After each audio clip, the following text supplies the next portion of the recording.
What's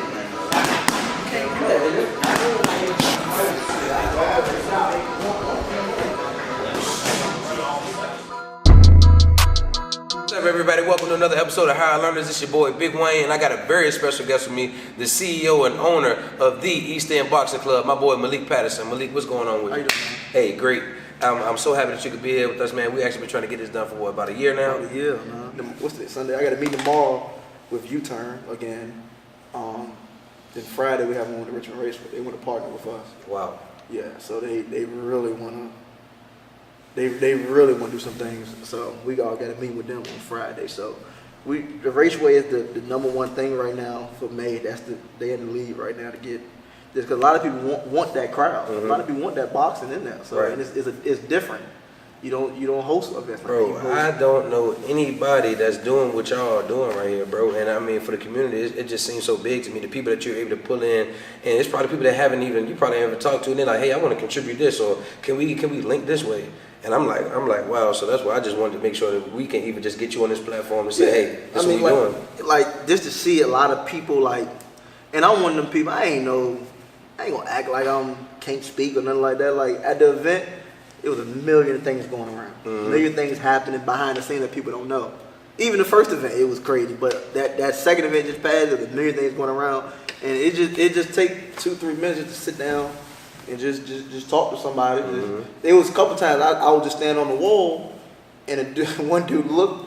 He's like, damn, that's the dude that's running the show. And then we started having conversations, just that. And then I got like 2 messages the day after, and they hit me on my Facebook. People I don't know, but they spoke to me. I had a conversation with them. They was like, I appreciate just for you just taking the time out just to talk.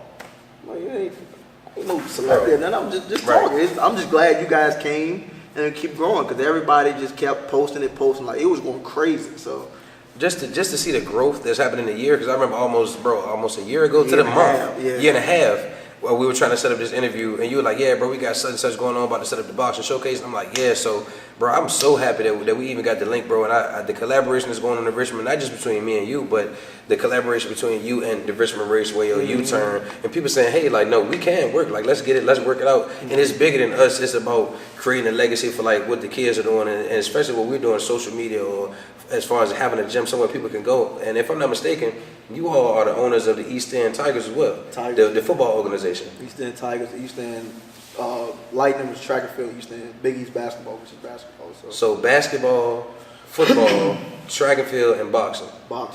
Baseball got to be the next thing, and it's a monopoly. Baseball, soccer, or who knows? They building that the complex, new complex with the pool. We might get a swim team. Hey, that's all right. So is everything under one umbrella, or is each thing is its own individual? So you got East End Boxing, East End Lightning. Everything is under East End Youth Athletic Association. So EYA, everything is under one. But we have different people who runs it. So now to the point that we don't even touch the football. We got it's self-sufficient for every year. It's keep popping up. Exactly. And East End Tigers, that's like what, 10 years old? 10 years. This is 09. Quick 10 years. Because 09, I was in high school. It was they at Dory Park. They in E2E right now with Mike Robb, so they get a chance to compete and go nationally and play over there. When they win the championship over there, you go play. Yeah, he just want to play Snoop Dogg team or organization, right?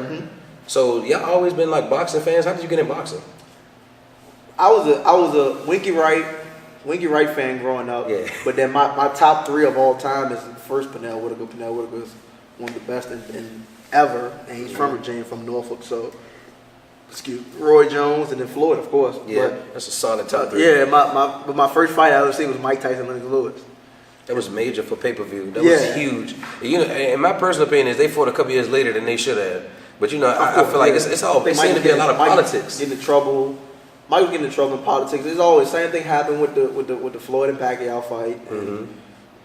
Business behind the scenes stuff. A lot of people don't really get to see and stuff. So it's a lot of stuff that goes into that business thing, as far as promoters beefing with each other and all that stuff. So what's the 2 main guys? I think it's Al Heyman, and the other guy. Bob Arum. But then I don't know if you've been noticing the guy from Anthony Joshua's manager. Eddie Hearns. Yeah, he's tough. And Eddie Hearns is making the right moves. And he's making and crazy moves. It's like he's playing chess. He's putting the pieces together, And I'm a fan of Eddie Hearns. He's doing the right. He's getting the right people, putting the right. I like how he kind of played the crowd, and his dad is like running the whole like other thing behind it. But as far as the DAZN thing, I don't know if they own DAZN or whatever. But bro, so they own that? Yeah, that's Eddie Hearns. Bro, they got Triple G, Canelo. Canelo. They looking at getting Jacobs because he. No, they got Jacobs. Oh, they got Jacobs already. They got Jacobs. Bro, they putting some serious pressure on the PBC Premier Boxing Champions. I don't know, but Al. But they deep. Yeah, Al deep. They deep. Al deep. So it ain't. You got to go through Al. Mm-hmm. If you to get money, you got to go through Al. So I mean, Bob Arum has Terrence Crawford, but for Terrence Crawford to make some real money, he gotta go through Al to fight one of Al fighters. Mm-hmm. Al got all, especially in that welterweight division. Al got every welterweight. So how do you see your kids going? Do you want to have them in like all divisions spread out, a certain amount of pro, certain amount of amateur? Like what's really the formula right now? Right now we got one pro guy. Actually, I just got the phone with him, Rafiq.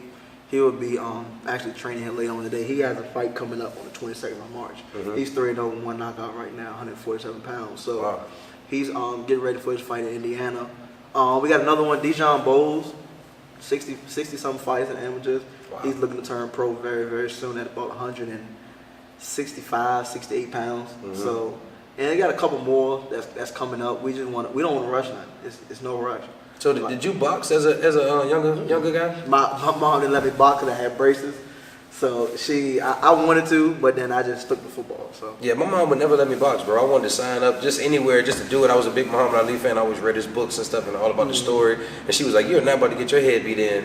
because remember, I don't know if you remember when we was going to ESP. Mm-hmm. There was a boxing that was Richmond Powell right beside me. Yeah. Mm-hmm. Oh, see, I never even got involved with that, bro. Did you go in there? Mm-hmm. For real? I seen him once or twice in there because Marquand that played with us, he used to box in there. He definitely did. I remember him boxing too. Well, he graduated your year. Yep. What's the difference between being an athlete and a manager? Because I know you played college ball, grew up in a high school area where football is big. Yeah. So you know what it's like to be an athlete. You know what it's like to go through that training. What's the difference being on the managerial side, saying, "Hey, we booking this fight, or we need you to be doing this, and the third." As a manager, and you can ask any of my fighters in here. My biggest thing is just be honest with them. So I tell them like, "Yo, that fight ain't that don't look too good for you right now. Let's work on this. Let's work on that." You gotta understand when money started getting involved, you really got to be honest with them. I'm not gonna take no money from you. So you pretty much just gotta be honest with them. Tell them right from wrong. If they take it, good. If they don't, I like to sit back and say, "I told you. Now let's fix it." Right. Okay, so as far as training the guys, like how often are they in here? So anybody can come train here, or do you have to be a person that's going towards the pro or amateur route? Any people. We got all the way from the youngest 7 years old, all the way up to 40 some years old, 50 some years old. Yeah, so it doesn't matter. Just in the community, the nearest boxing gym from here is about on Broad Street, I think. If that, and I couldn't even tell you where it is. Yeah. Like this is the boxing gym I know. Like, bro, it's to the point when I'm at work and this woman asked me, she was like, "Yeah, you know anybody?" I'm like, "Yeah, I know a guy that's running the whole gym. Like, he can get training over there." And I'll bring it up to somebody because it's a sense of pride. And I want to talk about what you said as far as the community, because I mean, 500 people in the first event, 700 people in the second event. Like the growth in, like I said, a year and a half, probably 2 years you've really been working on it, is absolutely insane to me. So what are some of the things you want to get with in the community? As far as getting into schools, I know you said you got a reading club coming up. Yeah. Well, I'm in the community. We always been a big thing about helping kids. Father, I got that from my mother and father. My dad been working. He had a group home for the last 20 years now. Oh, wow. 20 years. So he's been working with kids for the longest. So seeing that, my mom does truancy and mentoring. So they've been working with kids for years. So that I kind of just picked that along, and I started working with kids when I was young, as 13, 14 years old. So you kind of grew up with somebody with two parents that were actively in the community, and it's kind of you come of age and you say, "Hey, I want to do this." Like it's not just because they're doing it, but you actually got a heart for saying, "Hey, I see these kids, I see my community. This is where I'm from. I want to help." Of course, man. It's just about each one teach one for the most part, man. You want to help out because they're gonna come right after you. Right. If you don't teach them, it's gonna get bad. And you got a little brother right now that's balling out, if I'm not mistaken. Yeah. So what's some of the advice that you got to give him? Because he just like some of these guys that's coming up, about to go to college, getting those offers. Say your little brother just took the SATs yesterday. Yeah, just took the SATs, so he's getting ready to do a visit on the 15th to Kent State next this Saturday coming up. So hopefully that goes well. He really like it. And he got 1 year left, right? He got 1 year left. That's the scary I'm part. excited. I'm excited because he's been playing varsity for what, two, 3 years? He was on varsity in ninth He never grade? played JV at all. I did not know that. He never played JV. And what position they got him at this year? Right now, slot. Does he come in here and box? Does he train in He it? wants to, but I'm not. I don't take him serious with it.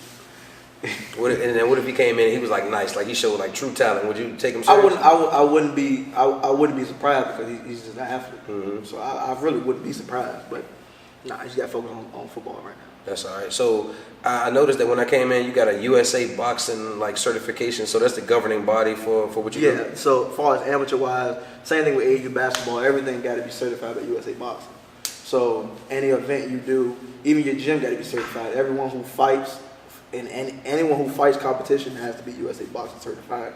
Anyone in the corner as a coach working has to be USA Boxing certified. So that goes for Golden Gloves, Golden USA. Gloves, USA Boxing, Nationals, Silver Gloves, JOs, anything got to be USA Boxing certified. So and we actually had to sign a waiver before we came in. So that's that's like an insurance thing. Exactly. So like I said, when your gym has to be registered to USA Boxing. So if you sign a waiver, we're good. Anything happens, they cover us. They cover us. But if you don't get that, you gon'. So let's say, God forbid, like somebody tore a rotator cuff or something, and they went to the hospital, like the insurance through them is gonna. That's tough. So I know earlier we spoke about like your manager, like how you got certain coaches that just coach, and I know a lot of other gyms, the guys that own the gym, you said they're the ones that book the fight, they put all the money behind it. But here at East End Boxing Club, it's different. Yeah, we're one of the more unique gyms, of course, in the area, but also in the state. By me and my dad, the ones who run the gym. Dad paid the bills. I booked the fights, booked the matchups, run the event. So, and then we also have a set of 6 to 7 coaches who just come in here and just train. And we also have meetings and we in group text. Everybody know what's going on. But I think that's one of the more unique things because it's more order, more structure. We get a lot of things. That's why, honestly, we are where we are in a year and a half. Right. Just from all that alone. So talk to me about the challenges of running your own gym. Like what would you say maybe the 2 biggest challenges of just day-to-day life, making sure that everything runs smoothly? You got a lot of personalities. Right. You got a lot of personalities, and we got a funny group with us. It is when we go on the road, you always gonna laugh, and then you also they gonna have problems. So you got to deal with them. As far as being a manager, honestly, you got to day to day. You got to check up on them. Anything happen, you got to know. You can't make it to the gym. You got court. You got something. You got to let me know. So communication. Communication is the biggest thing. Communication is the biggest thing. And when we do these events, my biggest thing that I tell my guys who are all on board when we do these events is I don't care about what happens. The biggest problem is how fast we fix it. So like I said, if you come to our events, like especially the second one, man, it was a lot of stuff that was just going on behind the scenes. But if you just sitting right here in the crowd, you wouldn't even know. At all. And that's the difference between actually running it and being somebody who was just in the crowd. So, and bro, when I say I'm so impressed, the collaboration and just the work that it's seen. I mean, the picture you showed me, this room that we're sitting in was literally just a room it was an old car wash detailing type place. And it was just, I remember when the guy, actually, I think I was away, and my father and the guy who runs the Parker, so he came in, and I didn't think we had a ring yet. I don't think we had the bags. We just had the speed bags. When he came in, mind you, this wall wasn't a hole in it yet. When he came in and seen just how we cleaned it up, and he was like, "Oh no, we're gonna try to get that back part for y'all." So and we got it, and we working to finish that up at least by the summertime. So okay, so maybe by the May showcase, would that be done? Probably after the May showcase. Probably after the May showcase, because right now we kind of. I'm about to start on the May showcase probably like in the next week or so, because it's going to be a big event. This is going to be all open. So all open and novice and amateurs. Novice is anyone under 10 fights. Open is anyone over 10 fights. Okay. But this all open tournament is going to be some nationally ranked kids, which I've been getting for the past 2 events. And that's one thing I saw on your Instagram was some kids are like really like top 10, top 50 fighters. Yeah, I think I had 8 that was in the top 10. Mind you, I had 4 or 5 that was calling me that I didn't have room to put on the show. So I remember going into the second one, I was like, told my dad and also our partner Corey, I told him like, yo, honestly, I got enough to do a 2-day type jump if I wanted to. Making phone calls, and I got enough to 2 days, so we started putting some pieces together. So this next one, we looking to get guys from all over the country to come compete and to showcase in Richmond. Because it's all about promoting. Mm-hmm. Even if you do, every other people do flyers. Every other shows do flyers. Most people don't do how we do it with, especially on this side on this eastern region. They don't do, like I always do the last 2 weeks before the event, how you can do it, like the promos of these two fighting, but I also get that picture, give a little background story. No, that's my favorite part, because it's like the tail of the tape. Exactly. It's like on one end, it's not like how they do the pros do it. It's like on one end, hey, this is such and such. He's from Houston. He's 13-0. He's ranked 20th, and then this guy on the right. I'm like, wow, that's a good matchup. Yeah, to the point where when I turn my bout sheet into the officials down in Norfolk, I just know they be like, how in the world he get him? How in the world he get him? Mm-hmm. Like the little ones I got from Philly, I got 3 from Philly. 2 of them was ranked number 1 in the country, and 1 was ranked number 3 in the country. Mm. And they probably done all fought each other before. Yep. At least once. Sparred in the gym, of course. And I think I had 3 matchups where both guys was ranked inside the top 10. Wow. So speaking of sparring, do you let your guys spar? Of course. Yeah, you got to. But we kind of got to. It's also like a control. It's the same thing like in football. You don't hit every day. Mm-hmm.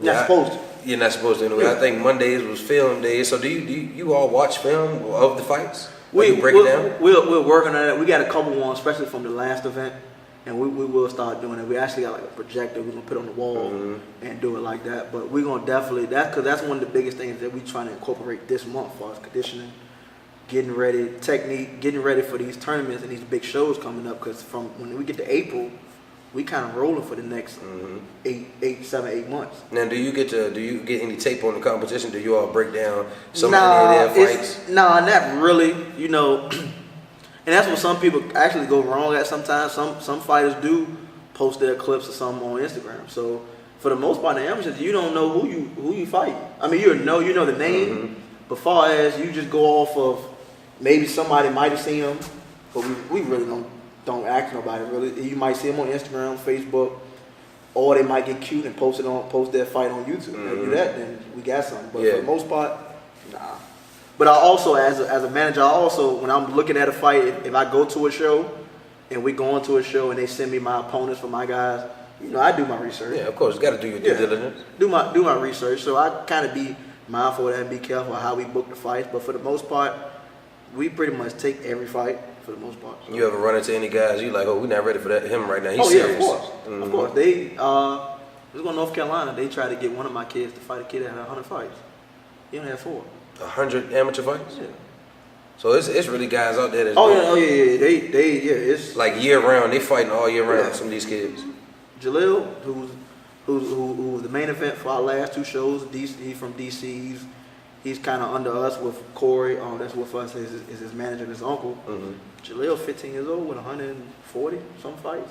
140 some fights at 15 years old. 15 years old. It's guys like that. So in 3 years, we probably gonna be expecting him to have some type of. Well, no. In a year, he's going pro. 16-year-old pro. Go overseas, yeah. And he got. I'll show you some clips of him, but he got guys from Mayweather and Al Heyman and Eddie Hearns want to come out there this summer to see him. That just want to come see him work out because he coming up. He a prospect. They want to talk and try to sign him. He's going to go pro in a year. Yeah. Whoa.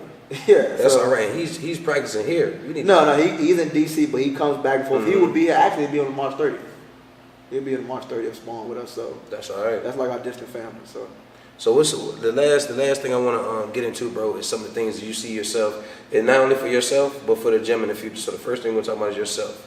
What do you see maybe 2-3 years? What do you see yourself doing? Is it still East End Boxing, or maybe you're just looking at the overall picture of the businesses that's going on? Next 2-3 years, I want to work on getting my manager license, boxing manager license. I want to get that next couple months, honestly, because we got a couple guys that's going to be rolling out, and then of course branch off and start my management company, and then of course go into not only boxing, but I'll get agents, and we'll do NFL, we'll do NBA, we'll do MLB, and so on. So that's one of the biggest things that I want to work on before I was at the gym. You know, I'll do my management company. My dad and Corey will do that promotion company. We'll come together and any fighter who wants to go pro, we're gonna work them up, And we want to sign a lot of Richmond kids as well. We want to sign everything. Like Jaleel will turn pro in Richmond because he likes the crowd. He main event in front of 500 people. He main event in front of 700 people in Richmond. He grew his fans from here. So they want to work on turning pro down here. Yeah, he sound like he's tough. Yeah, we'll have Rafiq as well. We have a couple other Richmond fighters. We want to bring the sport back. My goal is I honestly want to sell out the Siegel Center. That would be my wow. That would be my goal in the next 2-3 years. That's I really want to do that. So, but it all takes time. Rome wasn't built in a day, so. I mean, in a year and a half, I can't imagine what's going on for 3 years. A year and a half, I saw you. I'm like, bro, we gotta sit down. We gotta do this interview. What you doing is big. And now I'm sitting in the ring, like right now, like with the logo on the back. Like this is so dope. We found out we was cousins, but at that point we was already we were locked in. So, and then everybody in the area already knows us as brothers, so we just kept it like that. What I want to talk about is the mom and dad. Like you said, mom has her own mentoring thing. It seems like everybody that you surrounded with, bro, got like 18 things going on. Yeah, that's the biggest thing. We just want to stay busy. So I'm coming back and forth every probably week and a half. Because you still working on the masters, finishing with the masters this year, and so you come back every week and a half. So just to come touch down at the gym, get with the kids. See what we doing, because we got a lot of stuff coming up, and I just want to make sure that these guys ready. Even when we did the see, it's all about like ticket sales as far as the events, ticket sales, putting the right people on the right card. Mm-hmm. So like when we did the first event, mind you, I only had 2 kids that was from. I only had 2 kids from my gym on the card. I'm an 18 fight bout shoot. Wow. Because I felt like they wasn't ready. Mm-hmm. 2 of them, something happened with their opponent, so I couldn't do nothing about that. So this next one, I said, shit, I gotta get some more. So we had 5. I think in total I had 9 Richmond kids. When you put 9 Richmond kids on the card, that's 90 people already. Just saying they're gonna bring 10 apiece already, if not more. So when you do that and then you keep promoting it, then I'm grabbing people from all over that you promoting as far as the fighters together, and it's a lot of other stuff that I still want to do. Like we want to have face-offs, we want to have press conferences just for amateurs. My biggest thing is coming into the joint is, I want to give it that pro atmosphere for that, only for the fans but for the kids. So in a sense, it's actually doing some professional development for these kids. Exactly. If they want to take boxing seriously, not only are they learning that boxing can be something that they can do with their life, but they also learn the promotion aspects of other things, public speaking with interviews and stuff like that. So the last 2 events from the get-go, I had getting interviews. They was interviewing. I had people interviewing the kids. Mm-hmm. Different media platforms interviewing the kids. So you get young as 8, 9 years old, and they learn how to speak. That's my biggest thing. We need to be in on that. Of course, I would love to come in. We'll work on that. Yeah, that was my biggest thing. I want to get them that aspect. So when you go to these other shows, they're not doing that stuff. Mm-hmm. If you ever get a chance to go to another event, they're not doing the stuff that we're doing. Not to throw shade on them or anything, but that's why we're making so much of a big progress, and people are always asking when the next show. Mm-hmm. We just went to Spawn yesterday in Norfolk. And they trying to link up so many already. cards out, and all we had to do was show them the picture of that. Mm-hmm. It was over after that. So, and it's probably so much. I know it's so much more. Like you said, you want to sell out the Siegel Center. I know it's so much more that can be grasped from this area, because this is just on the east end. So imagine the kids on South Side that's gonna want to, hey mom, I want to go box over there at the East End Boxing Club. We get kids from everywhere. We get kids from all over. We was getting kids from Petersburg. Going all the way past Short Pump, Chesterfield. Yeah, we get kids from all over. That's all. And I think one thing that can actually relate is somebody. If I would have saw somebody like you say, "Hey, you want to go box in my gym?" That probably made me be like, you know what, I'll go do it. Like I didn't know anybody, especially somebody that looked like me. Mm-hmm. You're younger, because I don't know any guys around our age or even that's under 40 that own a gym or that own a promotion company that has not just to do with the boxing, but any type of sport with in the realm that you're doing. So I think that the kids like the fact. I think they want to see somebody that's like looking like them, and they can come get in your gym and say, "Hey, Malik and his people or East End Boxing Club did this for me," and that's so big, bro. Seeing if your kids going to do NCAA boxing, going to boxing college, Olympics. As far as the college thing, I do see people doing that. I really don't know the aspect of how all that works, and I don't think nobody. I'm glad you said it, because now you gave me an idea, but we'll talk about that later. But I don't. Nobody around here does that as far as I don't think no schools, no universities around here do that. But now that you said it, I wouldn't mind trying to link with another university and work on that. I'm glad you said that. Well, So, most young guys I know, they, like you said, you got the one guy, he already got 100 or something fights. By the time they almost like of college age or ready to get out of high school, these guys already got their mind set on, oh, I'm going pro, or they at least know if they got a good chance of going or not. yeah, I mean, but my biggest, you talk about Jaleel, he had 130. He's been fighting since 8 years old. Mm-hmm. So some of these guys just started fighting 2-3 years ago. So my 19-year-old, he just started fighting when he was like 15. And so my biggest thing, I really want to get some of the younger kids, get them boxing, get them fight, because I really want to build them up. I like seeing them progress. So start earlier. Start earlier, yeah. That's my biggest thing. I would like to get them 80, 90 fights. But we just got to keep them in it, because, you know, some of them play basketball, some play football. And so I was just about to say that, bro. Sir, all the kids around here, like, they already in tune to a lot of sports. I would love to see a lot of more kids get into boxing, because I think there's so many opportunities out there, especially just watching the people that's popping now. Like, I first heard about Errol Spence Jr., 5 or 6 years ago. Mm-hmm. And he was nice. He was turning up the amateur circuit and the Golden Gloves. Olympics, yep. Right. And just to see that, and then I think, what's the other kid named? Shakur Stevenson. Mm-hmm. And I think he got a fight coming up. Yeah, he fight on Terrence Crawford card April 20th. Right. And I would love to see some people that's, especially, maybe not from Richmond, but from the Virginia area, just somewhere in the 804, that's like, all right, we can get behind him. I don't know if you're familiar with Emmanuel. Lee? Mm-hmm. Yeah, I don't know what's his whole background, but I saw him, I'm like, wow, he's from Richmond. Like, I wouldn't have even known that. Well, on the show we just had, Keyshawn Davis, he's from Virginia. Keyshawn's the number 1 138-pounder in the world. In the world? Yeah, so he's fighting on the USA team. He's about to go pro once the Olympics is over. Wow. And he was just at that show. He came and spoke and all that stuff. So show support. He's from the Norfolk area. That's all right, bro. Going forward, Higher Learners is here for you, bro. Any support, we here. Always. Thank you for tuning in to another episode of Higher Learners. I got my boy Malik Patterson here. If you want to check out anything that East End Boxing Club has going on, you can follow us or follow them in the descriptions below. Check us out. Thanks for tuning in.